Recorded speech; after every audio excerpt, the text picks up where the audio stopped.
एक बार की बात है, गौतम बुद्ध अपने शिष्यों को जिंदगी से जुड़ी अच्छी बुरी चीज़ों का ज्ञान दे रहे थे। सभी शिष्य उनकी बातों को बहुत ध्यान से सुन रहे थे। उन सभी में एक शिष्य ऐसा था जिसे प्रश्न पूछने की बहुत आदत थी।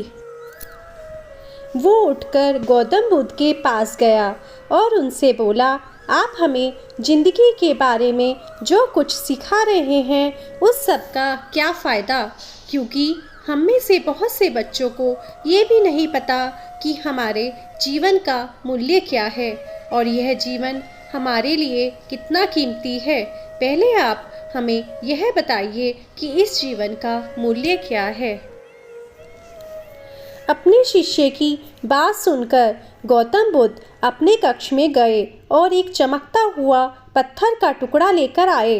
वो टुकड़ा उन्होंने अपने शिष्य को दिया और बोले, मैं तुम्हें इस जीवन का मूल्य तब बताऊंगा जब तुम इस पत्थर का सही मूल्य पता लगाकर आओगे।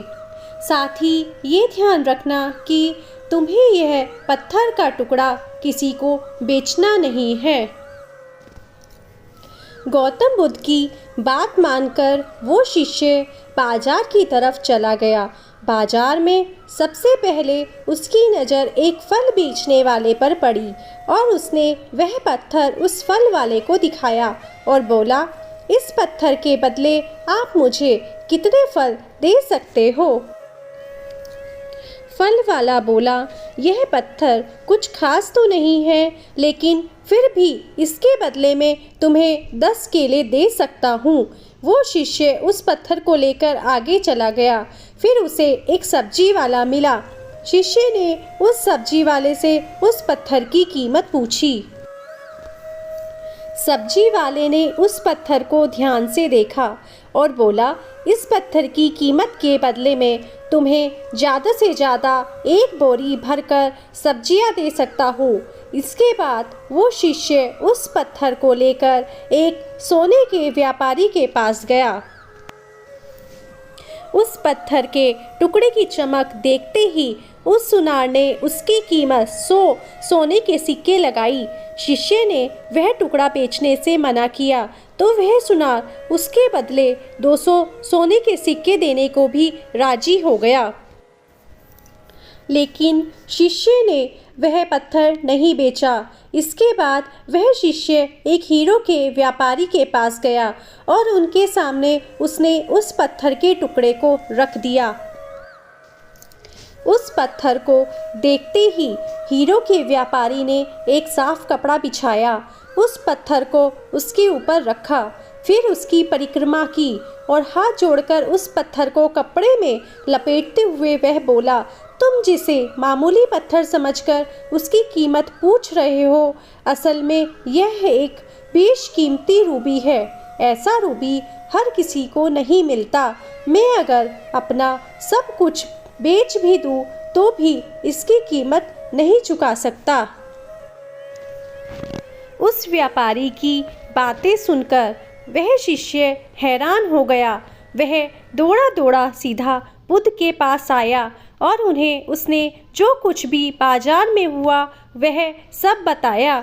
उसकी अचरज भरी बातें सुनकर गौतम बुद्ध बोले, तुम्हारे सवाल का जवाब इस रूबी की कीमत में ही छिपा है। हमारा जीवन भी एक रूबी है जो रूबी की तरह ही बेशकीमती है। लेकिन हम इस बात को हमेशा नज़रअंदाज करते हैं और अपने जीवन का मूल्य नहीं समझते। हम दूसरों को देखकर और उनके जैसा जीवन जीने की कोशिश में अपने जीवन की कीमत को कम कर देते हैं। हम यह सोचते हैं कि हमारी ज़िंदगी की कीमत वही है जो दूसरे हमें बताते हैं, लेकिन यह बात हमेशा ध्यान रखना कि सामने वाला अपनी हैसियत, बुद्धि और अपनी समझ के हिसाब से तुम्हारी कीमत लगाता है। सीख जो हमें गौतम बुद्ध की प्रेरणादायक कहानी से मिलती है, जिंदगी सिर्फ एक बार मिलती है, इसलिए इसको बर्बाद ना करें। अपनी ज़िंदगी को उतना ही कीमती समझें जितना कीमती आप अपने बैंक में रखे रुपयों को समझते हैं। आज के समय में लोग अपनी ज़िंदगी से ज़्यादा कीमती प्यार, पैसों और दिखावे से भरी चीज़ों को समझते हैं। प्यार के चक्कर में लोग सुसाइड कर लेते हैं। पैसों के चक्कर में ऐसा काम करने लग जाते हैं जिससे उनकी ज़िंदगी बर्बाद हो जाती है। नाम कमाने के चक्कर में उल्टे सीधे काम करने लग जाते हैं। हमेशा याद रखें कि दिखावा करना ज़रूरी नहीं है। प्यार दोबारा मिल सकता है, पैसा फिर कमाया जा सकता है, लेकिन ज़िंदगी को फिर से पाया नहीं जा सकता। इसलिए अपनी इस बेशकीमती ज़िंदगी को अच्छे से जिए, हर पल का आनंद लें। कभी ये ना सोचें कि आप इस दुनिया में किसी काम के नहीं हैं, ना कभी ये सोचें कि आपकी ज़िंदगी व्यर्थ है। आपके होने या ना होने से कुछ फ़र्क नहीं पड़ता। जब भी ऐसे नेगेटिव विचार आपके मन में आए तो खुद को बस ये याद दिलाएं कि जीवन एक रूबी है और ये बेशकीमती है। ऐसी ही और वीडियोस देखने के लिए प्लीज़ हमारे चैनल को लाइक, सब्सक्राइब एंड शेयर कीजिए।